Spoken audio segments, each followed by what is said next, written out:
This one's just for shits and giggles. We're installing a truck horn in our 2023 Tundra Hybrid. Let's go.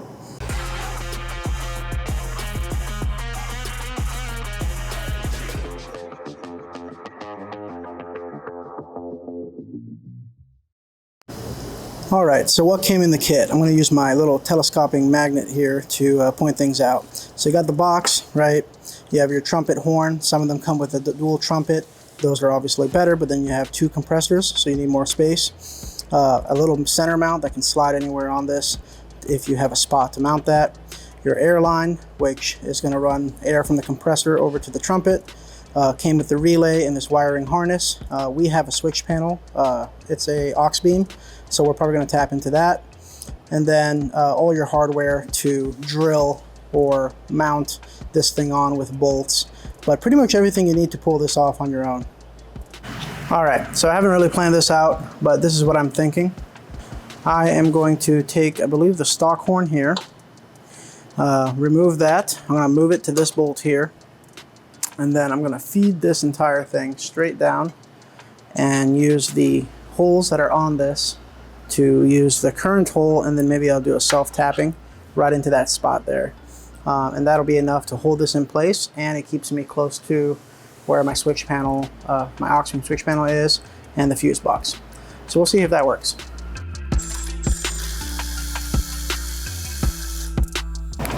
That bolt was a 12. I'm going to go ahead and switch to a 10 and take the smaller one out. Okay. Then what we're going to do is we'll grab the current horn and use the smaller bolt to hold it, and then we'll tighten that on.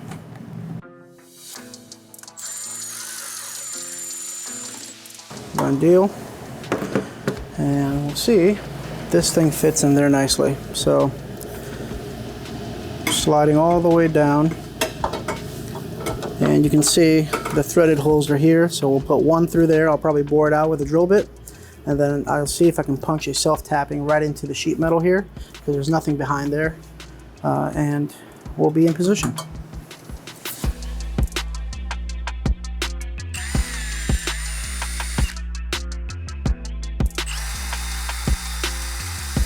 All right, so switching back to the 12, we have bored out one side of the threads. Careful not to scar the horn. We kind of beat it up a little bit with a drill bit without realizing. And we're just going to attach that through.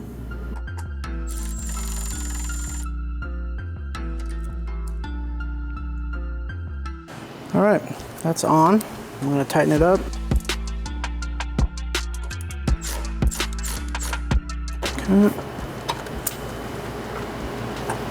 And then we're going to get a self-tapping in there onto the second hole. Alright, so we're going to self-tap. We bored out the other hole just a little bit and see if this self-tap can get in there.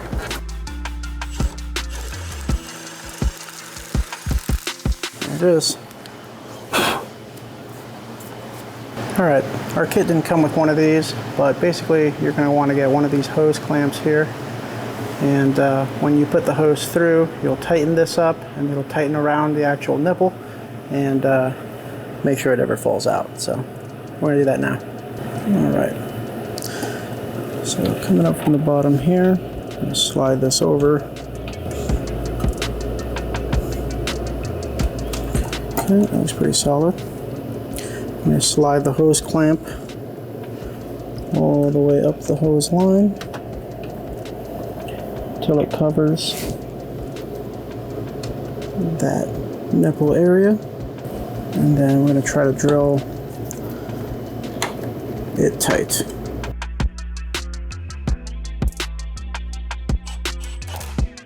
Okay. It's on nice and tight. Now we got to find a home for the compressor, but this is about the range we can go. So let's see where we decide to put it. Alright, so I have one of these black brackets, picked it up on Amazon. I bored out the top hole there, and we're going to stick the bolt that came with the compressor through there. And my idea is we're going to attach it here to this bolt, and then have the compressor kind of sitting sideways so we can always see the wires.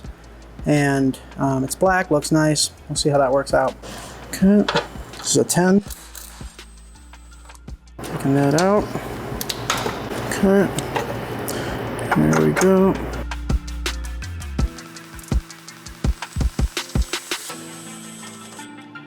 Boom. And then we're going to stick this bolt. That's what came in the kit. Stick that up from the bottom. We'll kind of pre-attach it loosely because the compressor will slide into that bolt. So we can loosen it up a little bit. There it is. So you see how it just kind of hangs there on its own, and then we can tighten it into place in whatever position and angle we want. And once it's tight, it's not going to go anywhere. So let's tighten it up.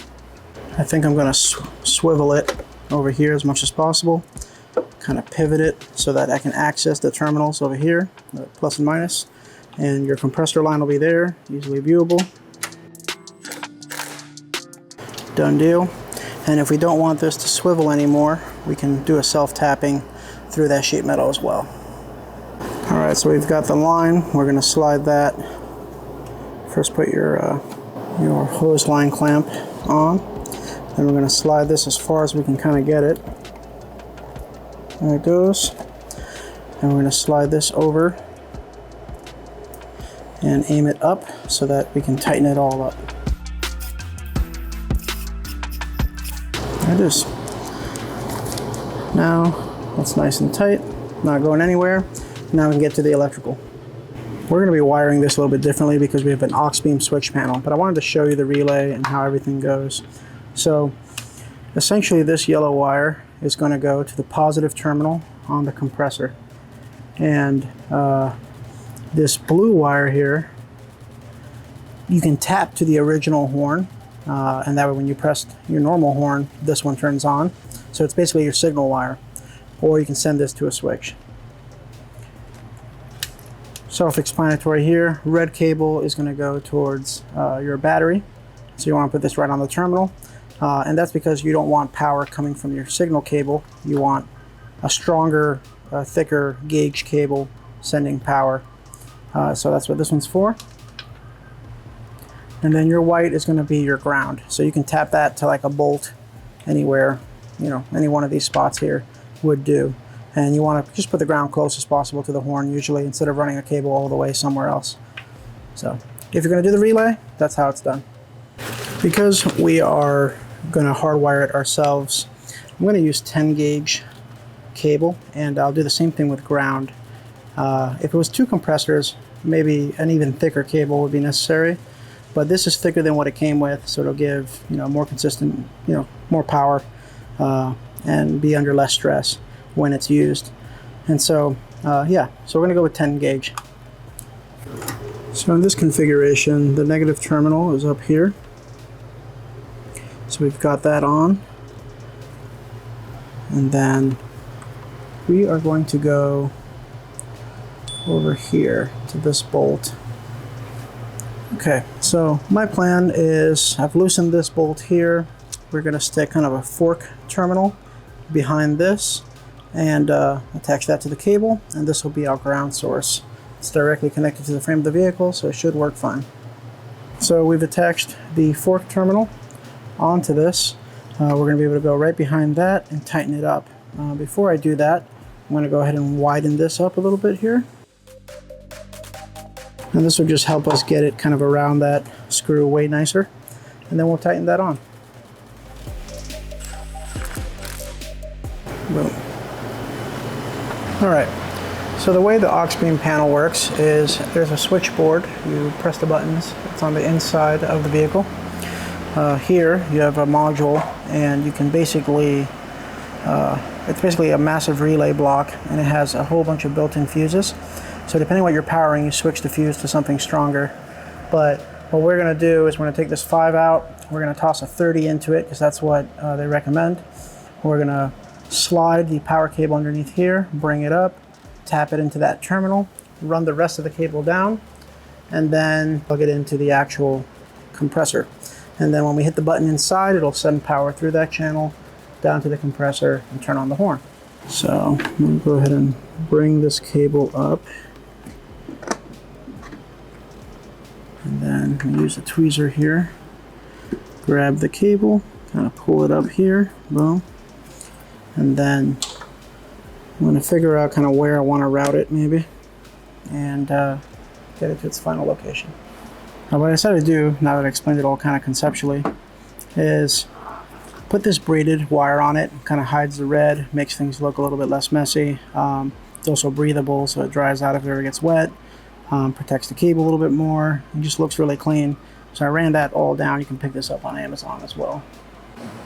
Okay, so we put the braided line on. I'm going to feed it through here again. Pick up the cable, slide it up here. Okay, and then I'll strip it up there. Okay, so I'm going to put this on this first terminal here.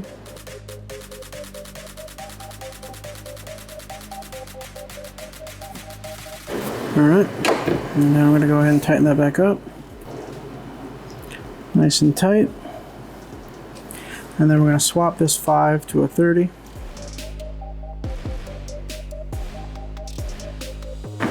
And technically, everything should work. Alright, I've got the camera aimed here to see how that compressor kicks on. I'm going to go ahead and start the vehicle, or at least get the power on, the horn connected. This is normal horn. And then this is the new horn.